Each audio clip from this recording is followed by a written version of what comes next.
So the first step is to cut out all of your pieces. You should have a total of 12.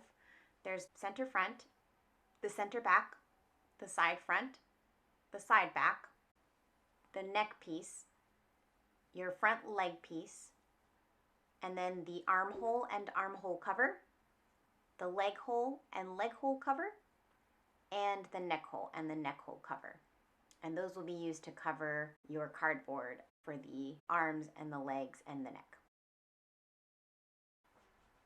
I'm also going to tape the pieces together. On the PDF, the pattern actually is cut in half on a couple pages, the way that it's printed out. So taping it just keeps it together.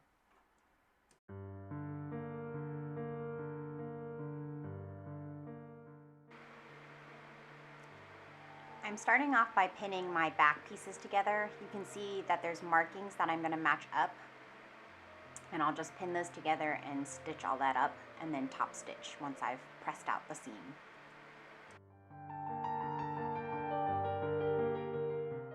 So once I pinned everything and I'm starting to sew, the PDF asks for a 3/8 inch seam allowance, and that really is just lined up with the edge of your foot.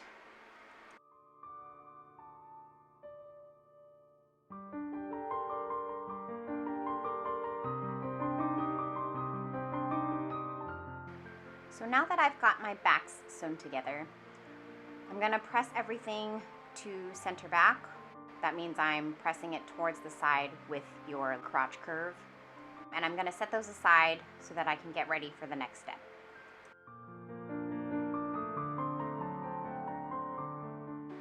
So next I'm going to start pinning and stitching my front pieces together.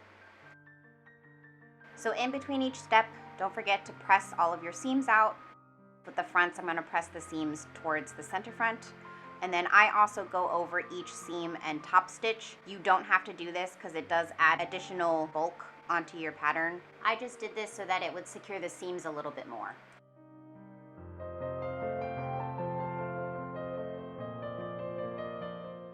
So I've put my fronts together, as you can see, and in between the steps, I'm going to make sure I press out all of the seams. The center front seam is going to be pressed flat. The two on the side will be pressed towards center front. And then I'm going to top stitch all the seams like I did with the backs. Don't forget that you'll need to sew the little dart that's on the armholes for the front and the backs. You'll see the dart mark on the paper pattern. See the darts put together at the armholes. My next step is just to top stitch the front seams. After this step, we're just going to add the legs onto the bottom.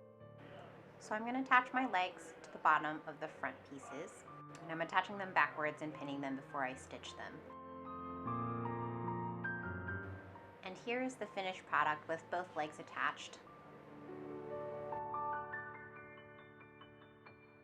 I'm going to want to trim all of the excess thread and hanging loops that are coming off of here, and just make sure there's nothing sticking out.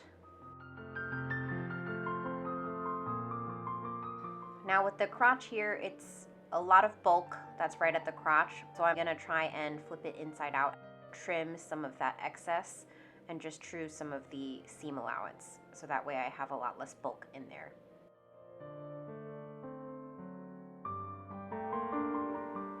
I've also clipped on the inside of the crotch, just so that curve lays a little nicer when we flip it inside out.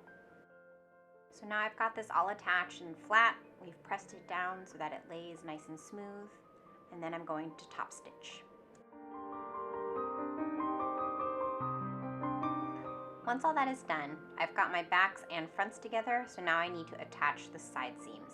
So now that I've got the fronts and back side seams pinned, before I start stitching, I wanted to show you guys the full piece. So it's one continuous garment now, and the only piece that I haven't attached is the neck, but I want to make sure I've attached these pieces at the shoulder before I attach that neck piece.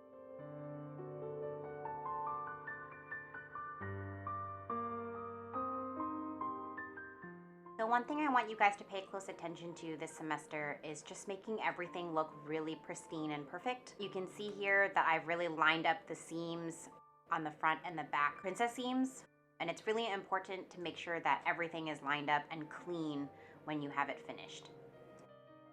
Before we attach your collar, you'll want to true your shoulder seams so that we can take out some of the bulk. This will be similar to what we did at the crotch. I've got my neck piece and I've got my body. I'm going to pin the bottom edge of my neck piece to the top collar edge of the body.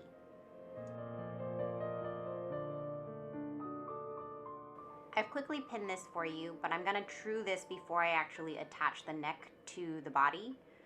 I'm cutting one side of the seam to about 1/8 of an inch, so that way I don't have all of that extra bulk in there.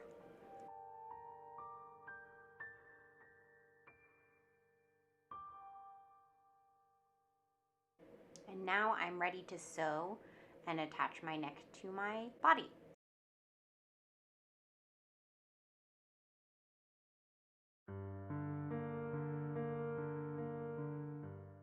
Just for your reference, I did end up sewing back over this seam a second time just to give it some extra security. I also stitched a third time with a top stitch. So before we move on to the next step, we've got the full body finished. Now we need to put this aside so that we can work on the armholes, leg holes, and neck hole that will get attached before we close up the entire body. This is a good place to take a break if you need one. We'll set aside the body so that we can start working on the armholes, leg holes, and neck hole. So I've cut out my piece of cardboard and fitted it right onto the fabric. You see the dotted line is basically going to tell me the edge of the cardboard. So I want to put my running stitch closer to the outer edge of the fabric. That way I have something to pull around the cardboard once it's there. Now that that's ready, I'm going to stick the cardboard back into the piece and line it up with the dotted line. You can see I've pulled my running stitch taut so that way it's wrapping around the cardboard piece, making that nice and tight. And you can keep the needle in here so it will actually help you be able to create your knot once you're ready. Now I turn that over, you can see how clean and neat around the neck hole it is. And then I'm going to do the same exact thing with my armhole and my leg hole pieces. So I've wrapped my armholes and my leg holes in the fabric. And what I want to do is bring this back to the pattern and make sure I'm taking note of the markings on the pattern so I know which is the front and which is the back on this armhole. Just to show you how I made the neck hole, I wrapped it the same way I did the others, but you can see that in the center I've poked a hole where the ribbon goes through, and then it's attached to the button on the underside, which holds it in place. I actually just ended up using a screwdriver to stick the hole through, but you can use an awl or something sharp.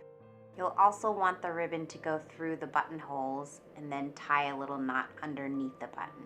This is all what will keep it from pulling out of the neck hole.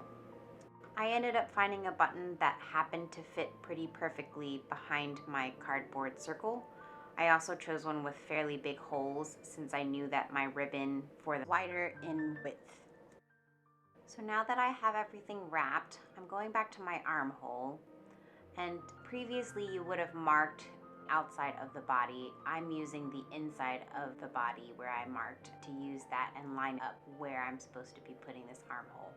With the armhole, I did mark those two places where it shows me front and back, so I'll be able to know that this is meant for the left arm.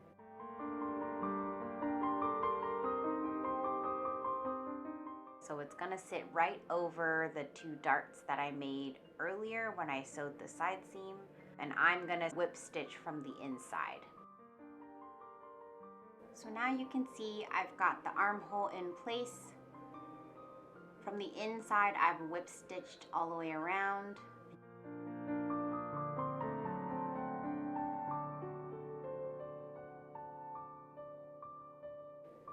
So I skipped ahead a little bit, and now I've placed in both of my arms, and you can see that both of those are whip stitched into place. And my next step is going to be to close up the back. Now I do want to leave a little bit of a hole so that way I can have some place to stuff once I turn this inside out, but I'm going to stitch from all the way at the neck to the bottom of the crotch first.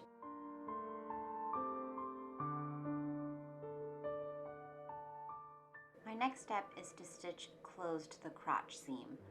So I'm attaching the legs and I'm going to stitch straight across from one leg to the other.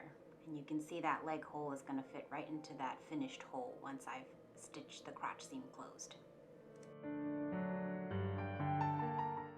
You'll also see here that now that I've closed the back seam, I have a hole for my neck as well. I'm going to use a similar technique to close up the neck hole. I wanted to zoom in here because once I've closed up the crotch seam, I've actually folded up the leg holes about 1/8 of an inch and kept them pinned in place. I've also clipped them a little bit so that way they'll lay a little flatter. This is in preparation to insert leg holes and have a way to attach them with a whip stitch. So you can see that I've put pins into the location of where my back seam, inseam, and out seams are supposed to line up. This way I know what direction to insert the leg cover into the leg hole on the body.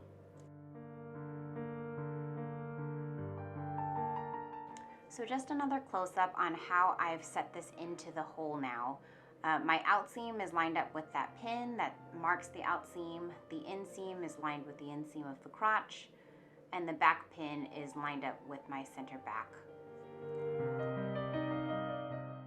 You can see here I've done exactly the same thing with the other leg. This will be a similar technique that you'll use for the neck hole as well.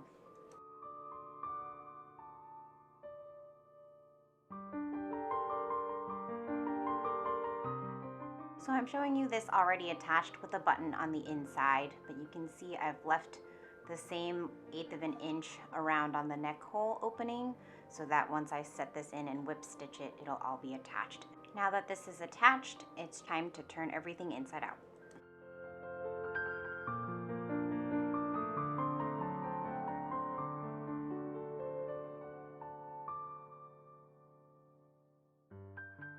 The last step before stuffing is to add weights into the bottom of the legs.